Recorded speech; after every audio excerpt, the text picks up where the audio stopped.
Allahu Akbar, Allahu Akbar. Informasi dari para nabi dan rasul tentang rububiyah Allah Subhanahu wa taala.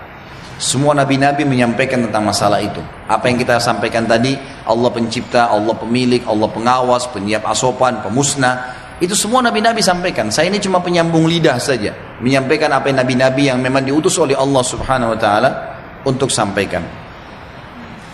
Informasi dari para nabi dan rasul tentang rububiyah Allah Subhanahu wa taala, kesaksian mereka secara pribadi dan pengakuan mereka tentangnya.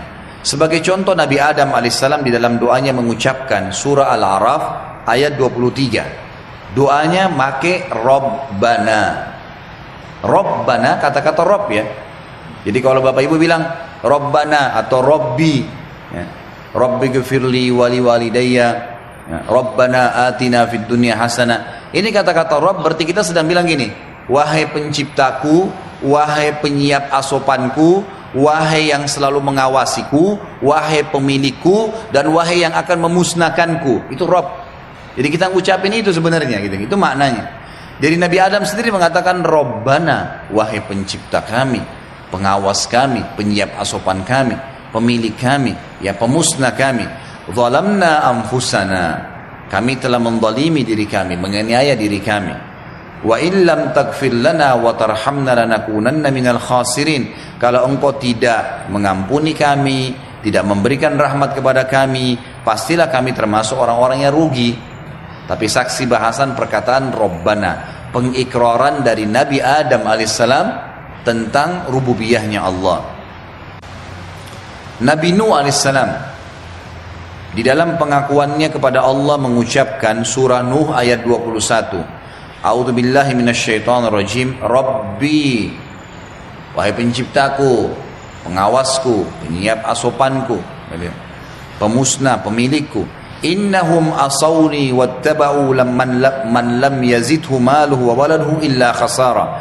Wahai Rabbku, sesungguhnya mereka telah mendurhakaiku dan telah mengikuti orang-orang yang harta dan anak-anaknya tidak menambah bagi mereka kecuali kerugian belaka. Jadi di sini Allah Subhanahu wa taala menceritakan tentang keadaan Nabi Nuh alaihissalam yang mengeluhkan, curhat kepada Tuhannya. Tahu apa yang terjadi? Waktu sudah Nabi Nuh ucapkan doa ini, Allah Subhanahu wa taala ijabah.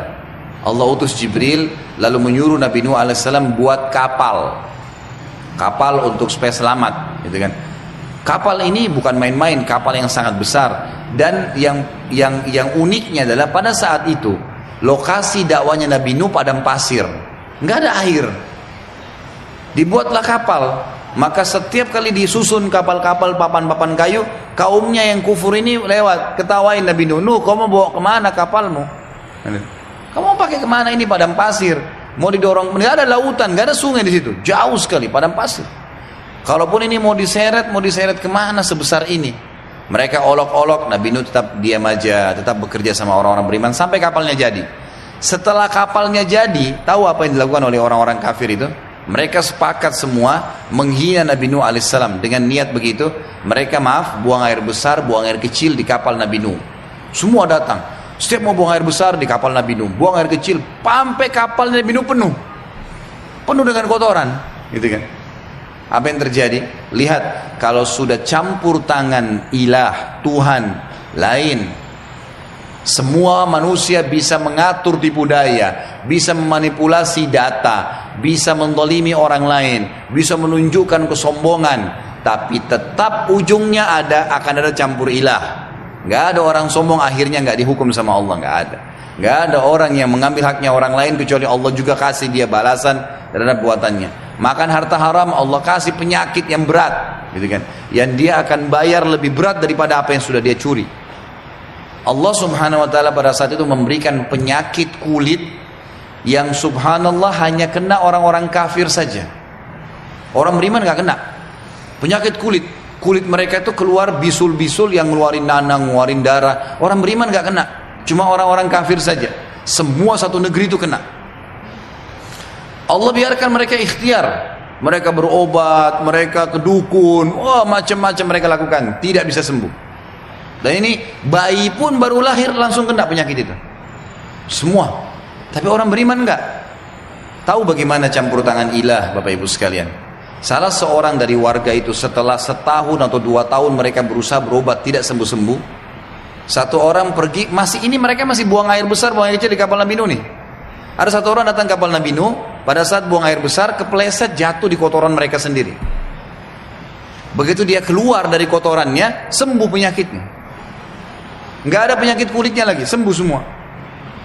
Waktu dia pulang kulitnya bersih. Dia pulang, kaumnya bilang, kau berobat di mana? Saya nggak kemana-mana, tadi kepleset di kotoran kita. Apa yang terjadi? Satu negeri datang ke kapal Nabi Nuh, cemplungin dirinya mereka. Sampai kata para ulama menjabarkan kisah Nabi Nuh alaihissalam ini, sampai sisa sedikit pun kotoran mereka, itu mereka cuil, gosok. Sampai kapal Nabi Nuh bersih kembali dengan caranya Allah. Karena kalau masih sisa kotoran, masih ada yang kena penyakit tuh, dia harus berobat ke situ. Sudah sampai bersih kapal Nabi Nuh alaihissalam, bersih semuanya gitu kan. Barulah Nabi Nuh alaihissalam disuruh selamatkan orang-orang beriman dan disuruh naikkan siapa yang Allah suruh naikkan, kemudian barulah banjir terjadi. Perhatikan campur tangan ilah, ketuhanan ini lain. Hati-hati, jangan mengundang murkahnya Allah. Kalau Allah sudah turun hukumannya itu berat. Makanya Allah kadang-kadang sebelum datang hukumannya memberikan dulu tadarruj, tahapannya dulu.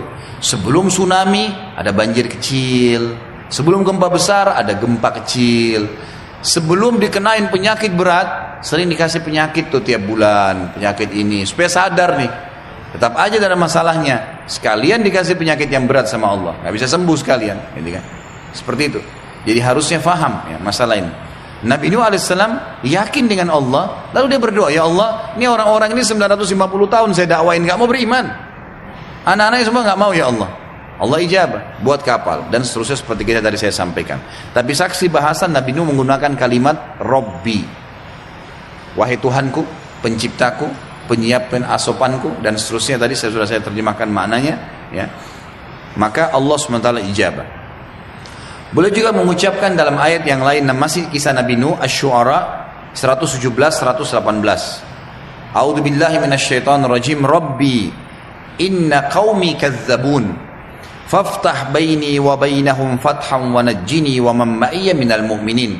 Wahai Rabbku, penciptaku, penyiap asopanku, semua kebutuhanku, yang mengawasiku, yang memilikiku, yang akan memusnahkanku, sesungguhnya kaumku telah mendustakan aku. Oleh karena itu adakanlah suatu keputusan antara aku dengan mereka dan selamatkanlah aku dan orang-orang mukmin bersamaku.